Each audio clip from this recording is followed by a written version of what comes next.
Shalom. Today I want to talk about appeasement. Really, appeasement is akin to a time bomb sitting on a powder keg. Sir Winston Churchill once said, "An appeaser is one who feeds a crocodile, hoping it will eat him last."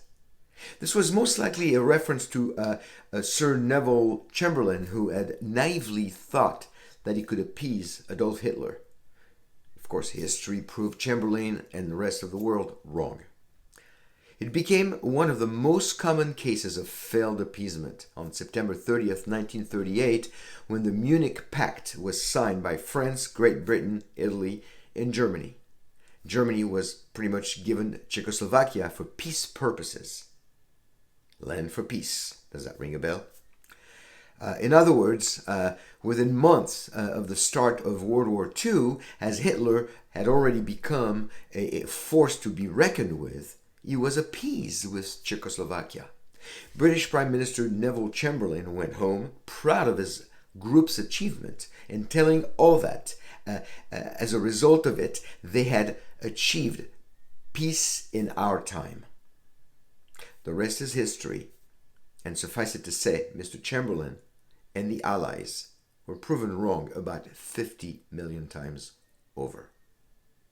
So now fast forward to today, and there should really be no dialogue with those who want to replace and or eliminate Western civilization in general, or Israel in particular. Appeasement is one of the greatest weaknesses of the postmodern West, and will likely become part of its demise. It is born out of a desire to remain within the acceptable boundaries of political correctness. Unfortunately, both political correctness and appeasement are seen by our enemies for what they are: weaknesses and wide open doors to get inside our democracies and destroy them slowly from within. Very dangerous. When it comes to end times anti-Semitism, appeasing the enemies of Israel and of the Jews will only be done by agreeing with them and further participating in their destructive agenda. There's no other way. That's the only way it works. The principal recipient of the blessing of appeasement is usually the main protagonist on the scene of end times anti-Semitism. On one side, you look at radical Islamic ideology that pervades many aspects of our daily lives and dictates what must be done next. Liberalism, on the other side, also promotes appeasement at the high cost of denigrating, ostracizing, and now even killing Jewish people.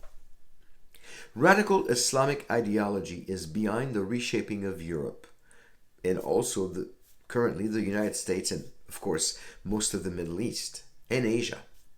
It has slowly infiltrated large corporations, government agencies, schools and universities, and even financial institutions over the last 50 years, at least, to reshape the West in what can be called the stealth jihad, the silent jihad.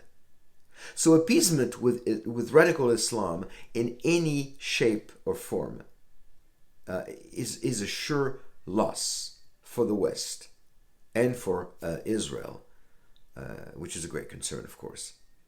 Appeasement shows weakness and even desperation, which is exactly what we are seeing all over the world when it comes to not offending Muslims. We can have no mention of Jesus in American public schools, no wearing of kippot, the Jewish skull cap in French public schools, for instance. Yet, we even take down crosses in some public places because they offend Muslims. In one case, there appeared to be so many crosses in a Catholic university. That's right, Catholic. Too many crosses in a Catholic university that a complaint was filed claiming Muslim students were uncomfortable praying there. Guys, this is a Catholic school, for goodness sake. What do you expect? Why can't they just use a different room to pray? What's the big fuss?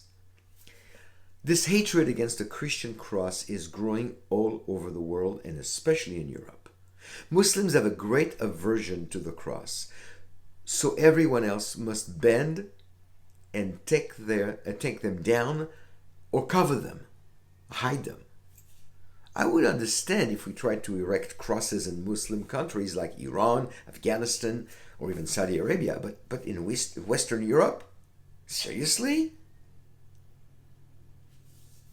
Why appease Muslims and erase the symbol of Christianity in what used to be Christian countries? What has happened to us, guys? If anything, the cross is even more offensive to Jewish people because of all the carnages and persecutions done in the name in the name of the cross against my people for the last 2,000 years. The Crusades, the Inquisition, the pogroms, Holocaust, etc. But you don't see Jewish people anywhere suing for being offended by the cross or protesting its public display. Jewish people simply walk away or do not enter into a building with a cross. End of story.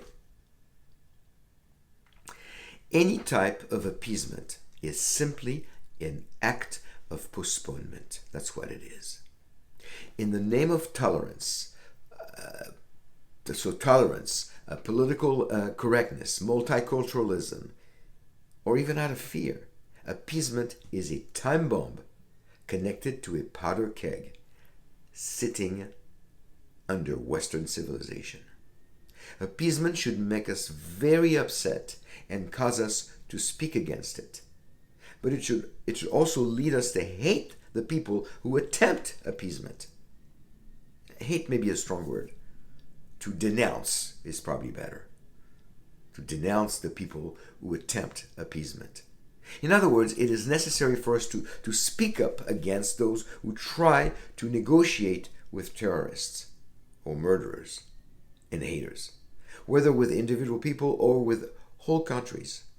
The danger is that the process of our disagreement with appeasers, in that process we can easily sway towards hatred of those who are trying to appease, simply to prove to them that they are playing with fire and eventually will get burned. In recent history, we have moved towards pointing the finger at the enemy, whether it be ISIS, Al Qaeda, Hamas, Boko Haram, Hezbollah, or others, without caution. We have to be careful because without caution, we can find ourselves just a few steps away from racism. So denounce, yes. Hate, no. It works the same way for any other groups like BLM or Antifa. Violence, looting, racial slurs, and destructive acts cannot be condoned by anyone for any reason. Appeasement, as good as it looks to the outside world, is a one-way street that is taken when negotiations are not an option and those appeasing appear to be in danger.